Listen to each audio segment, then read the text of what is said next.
Hello and welcome to another episode of Nice News. My name is Fernando Florido, a GP in the United Kingdom. Today we'll be discussing the NICE guidance and advice published in June 2023, specifically for primary care. This month we're focusing on depression, Dapagliflozin chronic heart failure, atopic eczema, and we will briefly touch on the prescribing of sleeping pills. Before we begin, I want to remind you that this episode is not medical advice. It is only my interpretation and you must use your clinical judgment. I'd like to remind you there's a YouTube version of this episode which can be found in the episode description. Now with that said, let's get straight into it. The first clinical area refers to depression in adults, and the updated quality standards are mostly common sense, but the one that caught my eye was the advice that spells out what we instinctively already knew, that when stopping antidepressants, the dose needs to be reduced in stages.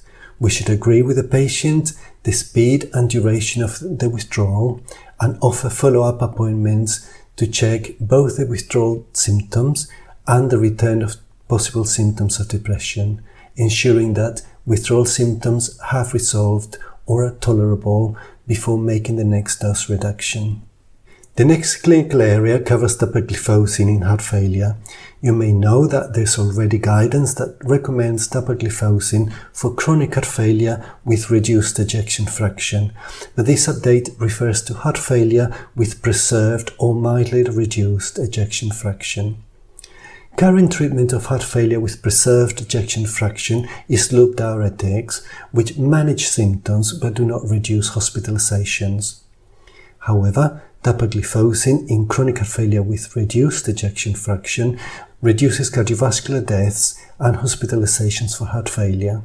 The clinical experts in NICE noted that chronic heart failure with reduced and preserved ejection fractions should not necessarily be considered as two separate conditions, and that they exist on a continuum.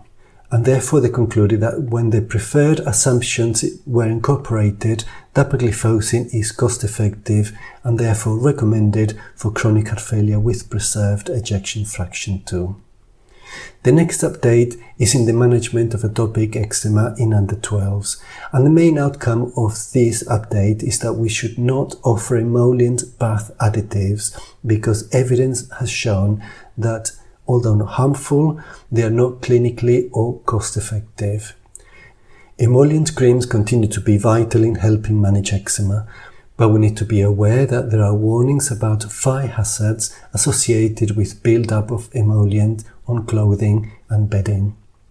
We should prescribe large quantities of leave-on emollients, up to 500 grams weekly, and explain that leave-on emollients can be added to bath water, that they should use emollients or emollient soap substitutes instead of soap, and that children under the age of 12 months should use emollients or emollient soap substitutes instead of shampoo, and all the children should use unperfumed shampoos. Finally, NICE has published a patient decision aid and a one-page summary that provides clear and easy-to-use advice to support patients taking benzodiazepines or Z drugs to help them understand the benefits and risks of staying on the current dose, reducing their dose, or stopping the drug altogether. I have put links to this patient leaflet in the episode description. We have come to the end of this episode. I hope that you have found it useful. Thank you for listening and goodbye.